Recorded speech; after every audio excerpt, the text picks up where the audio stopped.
quest for knowledge. The wind howled through the barren countryside, filling the night with an eerie whistle as Lucian pushed his cloak tighter around him.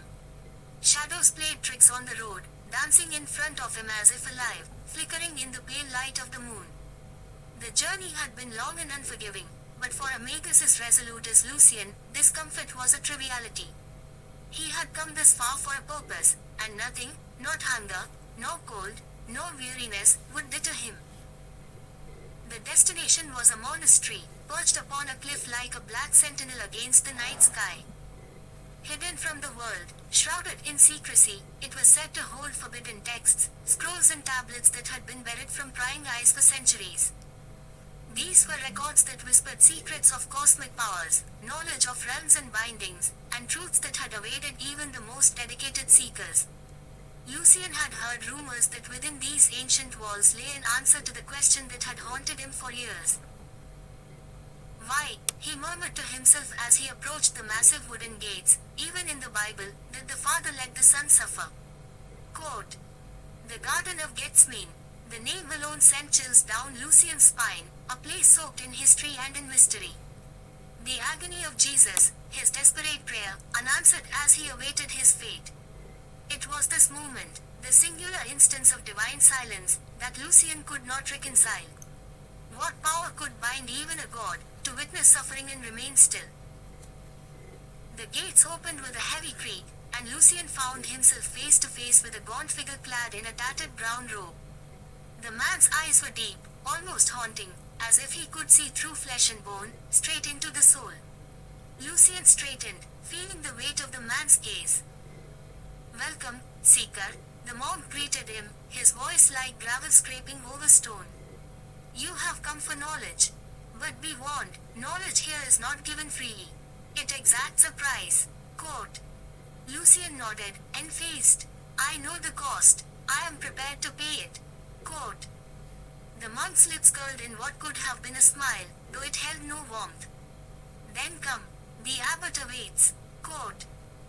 Lucian followed the monk through dimly lit corridors, the silence thick as they moved deeper into the ancient structure. The monastery was a labyrinth of narrow halls and winding staircases, walls lined with paintings of fallen angels, their faces frozen in anguish. Lucian's eyes were drawn to the inscriptions beneath each painting, written in a language he could barely recognize. Yet the letters seemed to pulse with an otherworldly energy, as if the words themselves were alive, breathing. After what felt like an eternity, they arrived in a circular chamber where an old man, robed in black, sat behind a massive desk. The abbot's eyes were sharp, gleaming like embers beneath the heavy brows, and his hands rested on an ancient tome, the leather cover worn with age. Lucian, the abbot began, his voice like a whisper of dust in the air, you come seeking forbidden knowledge, knowledge that has driven wiser men mad. Are you willing to face the consequences? Quote. Lucian nodded solemnly. I seek answers to questions that torment my soul. I am willing to risk my sanity for the truth. Quote. The abbot inclined his head. Very well. You seek to understand why even the prayer of Jesus went unanswered.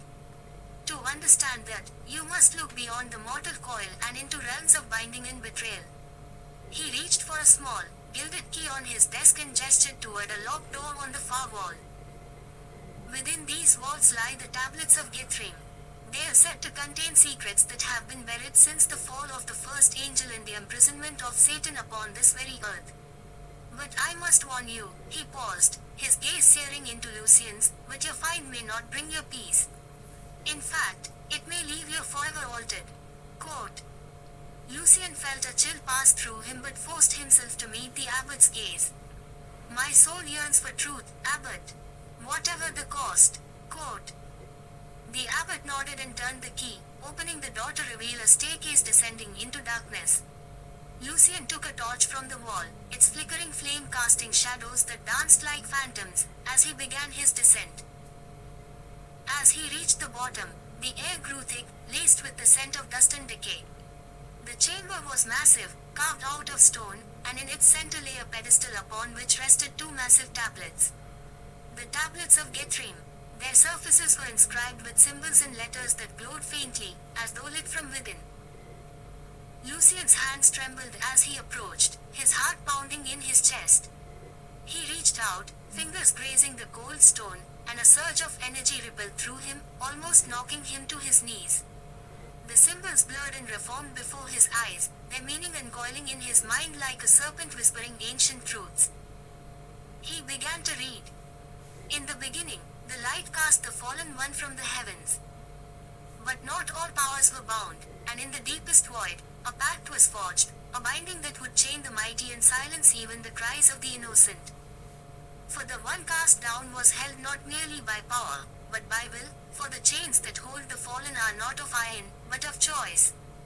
And so, it was ordained that even the one in flesh could not intervene against such bindings, lest all creation shatter. The words seared themselves into Lucian's mind, burning with a clarity that left him breathless. Here was the answer he had sought, but it was not one he could have imagined. Jesus' unanswered prayer was not a question of divine reluctance. It was bound by a cosmic law, an ancient pact beyond even his understanding or interference. The fallen were chained by the will of the Creator, a binding that even divinity could not unravel without upending all that was. Lucian stumbled backward, the weight of the knowledge pressing upon him, suffocating him. The silence of God in Gethsemane was not a denial, but a testament to a force so ancient and irrevocable that even the heavens bowed to it. He reeled, struggling to breathe as he felt the enormity of it settle into his soul. The binding of Satan on earth was not simply a punishment, but a symbol of the cosmic equilibrium that held the universe together. It was a dark irony, that the fallen had been chained not by chains, but by choices, bound to the world in a prison of their own making. And as Lucian stared at the tablets, the last words burned into his mind, a haunting whisper that seemed to echo through the ages. He who seeks truth must bear the weight of despair, for the light of knowledge is often dimmed by shadows unseen. Lucian collapsed to his knees, gasping for breath. The answers he had sought had been found, but they were darker, deeper than he could ever have anticipated. Chapter 2: The Hidden Chamber. The ancient stone monastery stood atop a desolate hill, its austere walls softened only by the ivy creeping along the cracks.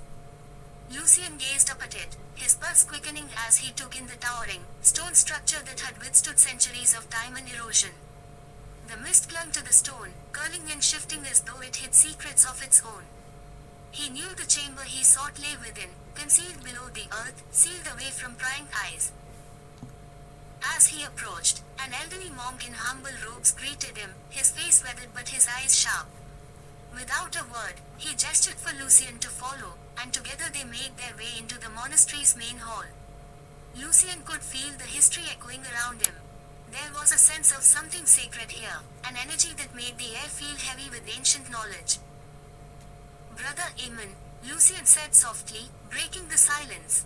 "Thank you for granting me access." Quote. The monk nodded, acknowledging the respect Lucian paid him. "Knowledge is both a gift and a burden, Lucian. Some doors, once opened, cannot be shut again." Quote. Lucian absorbed the warning but couldn't mask the eagerness in his eyes. They passed through a dimly lit corridor, the scent of old parchment and incense heavy in the air. At the end of the hall, Amen produced a key, polished but heavy with age, and unlocked a door reinforced with iron.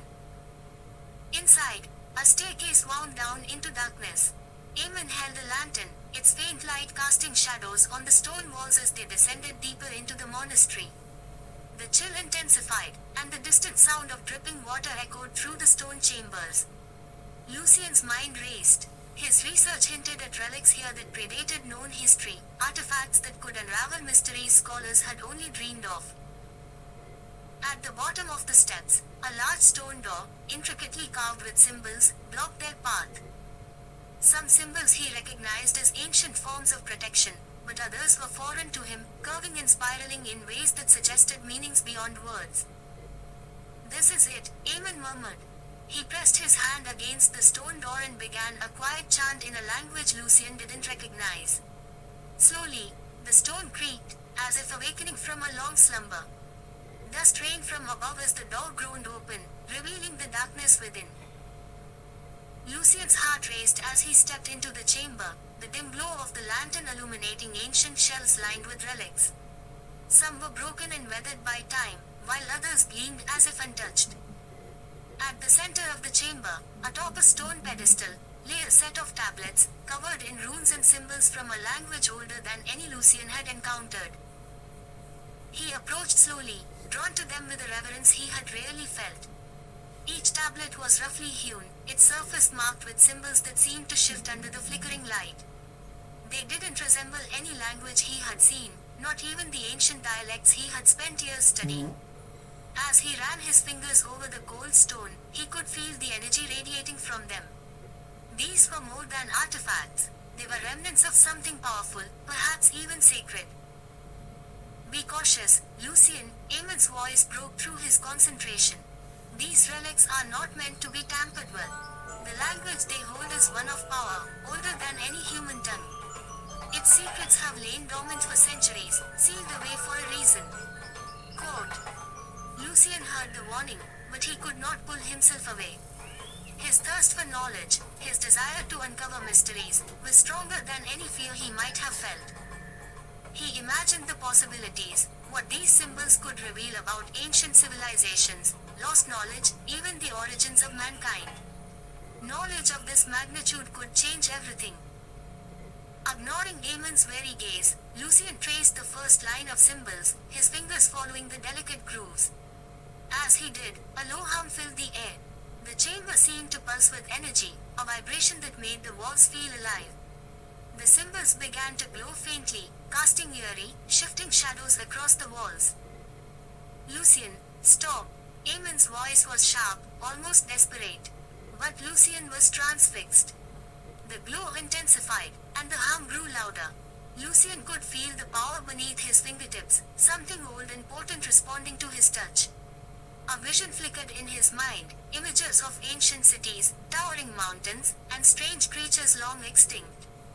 He saw glimpses of people who looked both human and something beyond, draped in robes, wielding objects of incomprehensible power. Lucian, Amon pulled him back forcefully, and the connection snapped. The hum ceased, the glow faded, and the symbols returned to their dormant state. Lucian stumbled, his head spinning, his heart pounding with both excitement and fear. What did you see? Amon demanded, his face pale. I saw visions. I don't know how to describe them. Cities, people, creatures, things I've never seen before. It was as if Lucian struggled to find the words, still reeling from the experience. It was as if I was seeing through time. Quote. Amon's face darkened. There are forces in this world beyond our understanding, Lucian. Powers that should remain undisturbed. What you have seen is a glimpse of a knowledge too great for any one mind to hold. That knowledge has cost many their lives. Quote. But think of what we could learn. Lucian argued, the excitement of discovery burning in his eyes. These tablets could reveal secrets that could transform humanity. Imagine the history, the understanding. Some things are not meant to be understood. Amon's voice was cold, unyielding. There is wisdom in restraint, Lucian. Those who created these artifacts understood that. That's why they were hidden here, sealed away where no one could find them. Quote. Lucian hesitated, but his curiosity was insatiable. Even with Amon's warnings, the pull of the tablets was overwhelming. He felt as if he'd been chosen, that somehow he was meant to unlock these secrets. Amon studied him carefully, a sadness in his eyes. You will do what you must, I know. But remember, Lucian, knowledge comes at a price. And sometimes, the price is far too high. Quote. Without another word, Amon turned and left him alone in the chamber. Lucian watched him go, a part of him torn by doubt. But as he glanced back at the tablets, his resolve hardened. He could not walk away now. This was what he had spent his life searching for. He approached the tablets once more, his fingers tingling as he touched them again. The symbols seemed to call to him, their glow rekindling. He took a deep breath, steadying himself, and began to decipher the first rune, whispering its name aloud. The air thickened, the hum returned, louder this time, and the glow brightened, enveloping the chamber in an otherworldly light. Chapter 3. unleashing the darkness. The underground chamber was silent, save for Lucian's whispered breaths. Ancient walls stretched around him, the rough stone etched with weathered inscriptions that twisted and coiled like serpents. As Lucian held his torch closer, shadows danced along the walls, playing tricks on his eyes. The flickering light cast a strange, otherworldly glow across the tablets he had spent days brushing free of dust and debris. He had finally reached the heart of the ruin, standing at the edge of something immense, something old, older than he could have anticipated. A thrill of exhilaration tinged with fear coursed through him as he reached into his satchel, retrieving the journal where he transcribed notes from his research. The language carved into the tablets was a peculiar one, more ancient than even the oldest dialects he had studied. But here and there, he recognized symbols, markers for power, time, and something he could only interpret as soul. Each inscription was like a fragment of a forgotten dream, as if the tablets themselves whispered to him, pulling him deeper into their mysteries. Lucian's voice barely rose above a murmur as he began reading the words aloud, his tongue forming unfamiliar syllables. His voice echoed off the chamber walls, hollow and resonant. Tenebras vocamus, potestatum liberamus. He paused, feeling an unaccountable shiver run down his spine. The air in the chamber seemed to thicken, an inexplicable weight pressing down on him. Brushing it off his nerves, he took a deep breath and continued. Secus umbra. In eternum jugum. Solvitude. Quote. The last syllables lingered in the air, clinging to the silence like cobwebs. A sudden chill spread through the room, raising the hairs on Lucian's arms. He clutched his torch tightly, his heart pounding as the flames flickered and dimmed. The light seemed to retreat, as if swallowed by an unseen force, and the shadows around him grew denser, creeping in from every corner of the chamber. The silence shattered with a low, resonant rumble, almost a growl, reverberating through the stone walls. Lucian froze, his breath catching in his throat. The very air felt alive, thrumming with an oppressive energy that coiled around him, prickling his skin. He felt as if 1,000 unseen eyes were upon him, watching, waiting. Who calls upon the forsaken one? Quote. The voice was a mere whisper, yet it carried a weight that pressed into Lucian's chest. He swallowed hard, his mind racing, trying to comprehend what was happening. He hadn't expected anything. These incantations were supposed to be harmless translations, remnants of an old tongue lost to time. Nothing more. A figure began to coalesce before him, emerging from the shadows as if woven from the very darkness itself. The form was tall and lean, its edges blurred and shifting like smoke, yet it was unmistakably humanoid. Dark eyes, like twin abysses, locked onto him, and Lucian found himself unable to look away, transfixed by the figure's gaze. Who? What are you? Lucian managed, his voice barely above a whisper. The figure tilted its head, a faint smile tugging at its lips, revealing gleaming, sharp teeth. It radiated an aura of both age and ferocity, as if it had borne witness to the rise and fall of empire, shackled in silence. You have summoned me, Lucian of the New Age, the figure said, its voice smooth, rich, yet laced with an undercurrent of malice. I am one who has walked this earth for centuries, bound, tethered to these stones, waiting in shadow. You have spoken the words that loosened my chains. Quote. The blood drained from Lucian's face. I didn't mean to release anyone. Quote. The figure's smile widened. Intentions mean little when invoking the language of the old gods. Those words hold power, power long forgotten by your kind. You have disturbed a balance, one that has held for 1,000 lifetimes. Quote. Lucian staggered backward, gripping his torch tightly, though its flame barely seemed to penetrate the figure's dark aura.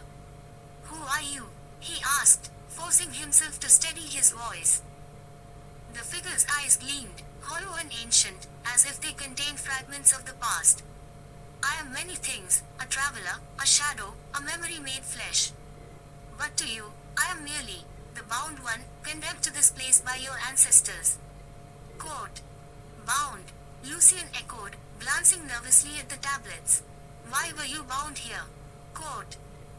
The shadow figure's expression darkened, its features sharpening as if recalling some ancient hatred. I am bound because I wielded powers they feared. Powers that could reshape the world as they knew it. Those who controlled this temple saw fit to imprison me, to chain me to these stones, so I would haunt this place until memory faded. Quote. Lucian took a step back, his pulse hammering as he tried to comprehend the weight of what he had done. He had always chased knowledge, exploring forbidden histories and unearthing forgotten truths. But this was beyond anything he'd imagined. This being, this dark presence, was not merely an artifact or a remnant of the past. It was alive, imprisoned by words Lucian had now spoken. I didn't know, Lucian stammered. I didn't know that my words would free me. The bound one stone was taunting, but there was something darker beneath it, a flicker of centuries-old pain and vengeance. Yes, your words have fractured my prison, though the bindings are not fully undone. Not yet. For now, I walk between shadow and light. Quote. Lucian struggled to hold the creature's gaze, feeling as though he was staring into a chasm that might consume him. His mind raced, piecing together the implications of his actions. He couldn't let this being escape fully. Whatever power it once held had been deemed dangerous enough to lock away, and Lucian didn't want to discover just how dangerous it could be. The figure took a step closer, its presence pressing down on him like a vise. Do not fear, Lucian. For I am not here to harm you, yet. I have much to learn of this world you now inhabit. And I believe you may be of use to me. Quote. Use to you? Lucian asked, his voice barely a whisper. Yes, you, who know the language of the tablets, who dare speak the words of power. The figure leaned closer, its form flickering like dark flame. You will help me unravel the remaining bindings that hold me. You will guide me to freedom. Quote. A surge of defiance sparked within Lucian, and he clenched his fists, raising his chin defiantly. I won't help you, he said, though his voice trembled. The figure's eyes narrowed, its smile fading. Oh, but you will, it murmured, each word a dagger of cold intent. You see, these bindings weaken as we speak. Soon, the weight of the ancient chains will fall away, and I shall walk free once more. When the time comes, you will find that your resistance matters little. Quote. Lucian's heart thundered as he struggled to maintain his composure, the weight of the bound one's gaze almost unbearable. The darkness around him grew thicker, pressing closer, constricting him. He could feel the power of the creature pulsing, a primordial energy that seemed to seep into his bones. But know this, Lucian, the figure continued, its voice dropping to a whisper that filled the room, chilling him to his core. You are now bound to me, as much as I am bound to this place. Your fate and mine are entwined. And whether you accept it or not, you will come to understand that darkness is a powerful ally. Quote. With those words, the figure began to fade, melting back into the shadows, leaving Lucian alone in the flickering torchlight. The oppressive energy slowly receded, but the sense of dread lingered, settling deep within him. He took a shuddering breath, clutching the torch tightly as he glanced back at the tablets. The words he had spoken still echoed in his mind, and he felt the weight of their meaning settle upon him. He had unleashed something far greater than he had anticipated, and now there was no turning back. Chapter 4, A Bargain of Secrets. Lucian's footsteps echoed against the silent stones, his path lit by the dim flicker of lanterns casting shadows across the ancient walls. The air was dense, almost stifling, weighed down by centuries of secrets and the lurking presence he could feel but not yet see. Every instinct told him to turn back. Yet something else, something far deeper, held him to his course. He had come too far to be deterred now. Finally, he reached the heart of the chamber. A cold wind swept through the room, extinguishing the lantern's flames, plunging Lucian into darkness. He felt a presence coil around him, a slow-burning malice laced with a dangerous intelligence. And then, before him, an indistinct shape began to form, solidifying into a figure shrouded in the heavy cloak of shadow, yet unmistakably powerful. When the shadows parted, revealing the figure's face, Lucian felt the chill twist deeper, as if ice had entered his veins. The figure was familiar, but only in a way that nightmares are remembered. The fallen one, Satan himself, standing before him. His eyes gleamed, both dark and ancient, piercing and fathomless, carrying the weight of boundless ages. Lucian felt the weight of that gaze, as if it were peeling away the layers of his mind, exposing every secret he held. "So," Satan murmured, his voice smooth as polished glass yet deadly sharp, "you wish for truth." Quote. Lucian's fists clenched. "I seek to understand," he replied, holding his voice steady. "If you hold the answers, then speak. Tell me why the Son of God's plea went unanswered. Even he was left alone, why?" Quote. Satan's smile was cold, etched with mockery and something else, a shadow of weariness. He leaned forward, eyes narrowing. "You presume much, mortal, to demand understanding. Truth is a bargain few can afford." Quote. Lucian's heart pounded, but he met Satan's gaze unwaveringly. "Then let me pay it." Quote. There was a pause. The room seemed to shrink, the air pressing in on Lucian until he felt he could barely breathe. Finally, Satan let out a soft, sardonic laugh, the sound echoing as if it bounced through endless caverns. "A bargain, then?" His voice was low, almost a whisper, yet it filled every crevice of Lucian's mind. "I shall grant you knowledge, reveal that which was hidden even from the sun, but you must abandon your quest. Leave the truth buried, and in return, I will give you understanding." Quote. The offer hung between them like a blade, gleaming in the darkness.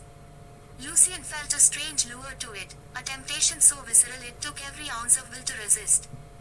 But he knew, deep down, he couldn't walk away now. Not after everything. Not after seeing how even the mightiest had found no answer. He shook his head slowly, keeping his voice steady. "No, I want to know the truth. All of it." Quote. Satan's eyes darkened, his expression hardening into something colder. For a moment, he seemed almost disappointed. He sighed, a sound that carried the weight of resignation. "Very well. The truth, then." His voice dropped, no longer mocking, a grave edge threading through each word. "But be warned, it may bind you tighter than any chain." Quote. Satan raised a hand, and as he did, the shadows in the room swirled and thickened, taking on shapes, forming images that shifted and morphed with dizzying speed. Lucian saw flashes, scenes from an ancient time, worlds spiraling into being, figures of immense power locked in an endless dance of creation and destruction. "You ask why prayers go unanswered, even those of the sun," Satan began, his gaze distant as he watched the images unfurl before them. "The answer lies in forces that stretch beyond even the understanding of angels, or demons, or gods. Forces that govern existence itself, that bind even the highest to their fates." Quote. Lucian's eyes tracked the images, transfixed, each vision flickering past in vivid fragments. He saw battles on cosmic scales, realms colliding, beings forged in pure light and darkness clashing in unimaginable conflict. And then, the chains, massive, unbreakable, wrought from a strange radiance that defied understanding. They bound all that lived and all that ruled, wrapped in threads of purpose and inevitability. "These chains," Satan continued, his tone now solemn, "are not merely magic. They are the essence of existence, woven from choice and consequence. Every being that comes into this world is bound by them, even those of us who transcend mortal limits." Quote. Lucian's brows furrowed, struggling to understand. "But you are Satan. The fallen. I thought. You thought I chose my rebellion freely." Satan's laugh was bitter, hollow. "Oh, I did. And in that choice, I bound myself just as tightly as those who remained in the light. There are no chains as strong as those we forge ourselves, Lucian. I am bound not because I was defeated, but because I chose defiance. And now I wear that choice like a crown of thorns." Quote. Lucian felt his pulse quicken. But, the sun, his plea was sincere. He wanted deliverance. If even he could be denied, then who? Quote. Who could be answered? Satan interrupted, his gaze piercing. "None. Not you. Not I. Not even him. Do you think he did not understand? He knew what you, and those before you, refused to accept. that some prayers are bound to silence, for the chains of purpose do not bend to desire. Quote. A silence settled over them, heavy and oppressive. Lucian could feel the weight of this revelation pressing down, a burden as ancient as time itself. Then what is left for any of us? He asked quietly, almost to himself. If all of us are bound, what meaning does choice have? Quote. Satan's expression softened, a flicker of something almost human crossing his features, pity, perhaps, or a remnant of empathy.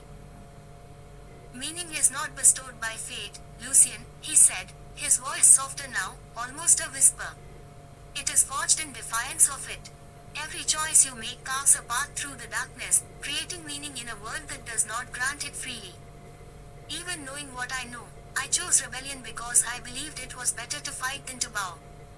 And in that defiance, I found my purpose. Quote. Lucian was silent, the magnitude of this understanding sinking in. His quest had begun with a search for answers, a desire to understand why the son had been left to suffer alone. Now he saw that the answer was more complex, bound by forces that defied mortal comprehension. Then tell me, he said finally, his voice barely above a whisper. If you were to make your choice again, knowing all that you know, would you choose the same? Quote. Satan's eyes narrowed, a dark gleam kindling in their depths. I have pondered that question more times than you could imagine, he said slowly, his gaze fixed on the swirling shadows. And yes, I would choose the same. For what is existence, without the power to choose even in the face of futility? Quote. Lucian felt a strange sense of clarity wash over him, mingling with a grim understanding. He did not yet know where his path would lead, or what he might uncover in his search for truth. But now, he understood that no answer, no revelation, could be greater than the choices he made. Satan watched him, a faint smile playing at the corner of his mouth. Then go, he said, his voice both a command and a farewell. Seek your truth, but remember, the chains you find may be the ones you bind yourself with. Freedom comes not from release, but from knowing why you hold the chains. Quote. Lucian nodded, stepping back, the weight of this encounter settling within him like a second heartbeat. As he turned to leave, he felt Satan's gaze lingering, as if watching with a strange, almost paternal interest. And as Lucian made his way out of the shadows, he carried with him the memory of the figure bound by choice, a warning and a guide through the darkness that lay ahead. Chapter 5. The Weight of Choice. The cavern felt alive, pulsing with an ancient energy that hummed through Lucian's bones as he sat across from the creature whose very name was feared across the realms.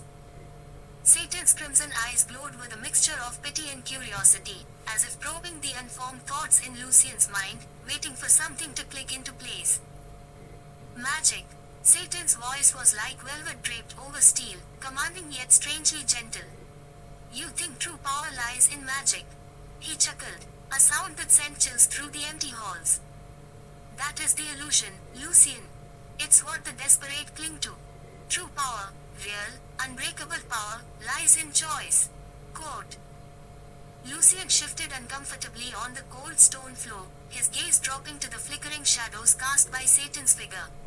Choice. He'd always thought of it as something trivial, something mundane compared to the vast powers that beings like Satan wielded.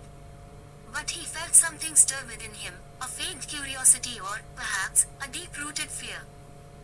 Choice. Lucian echoed, trying to wrap his mind around the simplicity of the word. You mean, every decision matters, more than spells or enchantments? Quote. Every single one, Satan replied. His gaze turned distant, as if he were looking not at Lucian, but at something far off, far away. You see, I didn't start as I am now. None of us did. We were once creatures of light, beings forged in a realm of order and beauty, designed to fulfill roles that kept creation in harmony. Quote. Lucian's breath caught in his throat. You were one of them. Quote. Satan's lips curled into a faint, almost nostalgic smile. Indeed, I was a star in the heavens, blazing with purpose. But purpose is a heavy thing to bear, Lucian. It weighs on you, especially when you start to realize that you are bound by the expectations that come with it. I wanted freedom. Quote. He fell silent for a moment, lost in memories, and Lucian waited, heart pounding as he tried to imagine Satan, the Prince of Darkness, as anything other than the embodiment of rebellion and despair. It was in those early days, Satan continued, his voice softened by an old grief. The dawn of creation, when there was still harmony. But then came the knowledge of freedom, and with it, the awareness of choice. We each had to choose, submit to the greater will, or seek our own. Quote. But how could a choice imprison you? Lucian asked. The idea felt foreign, yet the weight in Satan's words held an undeniable truth that resonated with him. Choice creates its own chains, Satan murmured, his gaze darkening. When I chose to rebel, I bound myself to a path that could not coexist with the light. I chose to question, to test, and ultimately to defy the order in which I was created. And with every step I took down that path, the choice became heavier, until it solidified into fate. My imprisonment was just a formality after that. Quote. Lucian shivered, caught in the grip of Satan's words. And the others who fell with you. They chose to. Quote. Satan nodded, his expression unreadable. Each of them. They were beings with purpose, vision, desire. Some sought knowledge, some sought power. We all thought we could transcend what we were created to be. But in choosing, we forged our own shackles. We became defined by those choices, bound by the consequences, no less than if we'd been chained by steel. Quote. Lucian's mind spun with questions, but one loomed larger than the rest, gnawing at him. If choice is so binding, he ventured, then is freedom just an illusion? Quote. No, Satan said quietly, his gaze intense. Freedom is real, but it is not what you think. Freedom is not the absence of chains. It is the awareness of them and the understanding of what they mean. With each choice, Lucian, you become more of who you are. You shape yourself, whether you wish to or not. This is true power, not in spells or strength, but in the courage to choose, even when you know the weight that choice will carry. Quote. Lucian felt a strange, unexpected clarity creeping over him. He had come here in search of magic, of power to overcome his own challenges, yet he was beginning to realize that his true battle lay within. Every decision he made, from the smallest lie to the greatest loyalty, was a thread in a tapestry he could never undo. Satan's words felt like a prophecy echoing through the silence. Lucian, you think chains only bind. But they can also support. They can lift. They can anchor. The choices we make will pull us down or allow us to rise. They will create us. They will destroy us. Quote. And your choice, Lucian whispered. Do you regret it? Quote. For the first time, Satan's eyes softened, and Lucian thought he saw a flicker of vulnerability. Regret, perhaps, he said, his voice almost a sigh. But I chose my path. In some strange way, that choice became my freedom, even though it led to this exile. I know who I am because of it. Would I change it if I could? He paused, eyes narrowing with the weight of eons. That, Lucian, is the one choice I have yet to make. Quote. The air felt heavy, as if the weight of Satan's words were pressing down on Lucian's very soul. For the first time, he understood that choice was not a simple matter of right and wrong, but a double-edged sword, capable of shaping destiny and trapping him within its edges. You can leave now, Satan said finally, his voice breaking the silence like a stone-shattering glass. Remember what I have told you. When the moment comes, you will understand. And you will choose. Quote. Lucian rose slowly, his thoughts a tangled storm. But beneath the confusion lay a glimmer of understanding, a faint light amidst the darkness of his uncertainty. He would carry this knowledge with him, and when his moment came, he would face it, not as a child seeking power, but as one who understood the weight of choice. As he turned to leave, he heard Satan's voice one last time, soft but certain. Choose well, Lucian. For in the end, that is the only power that truly matters. Quote.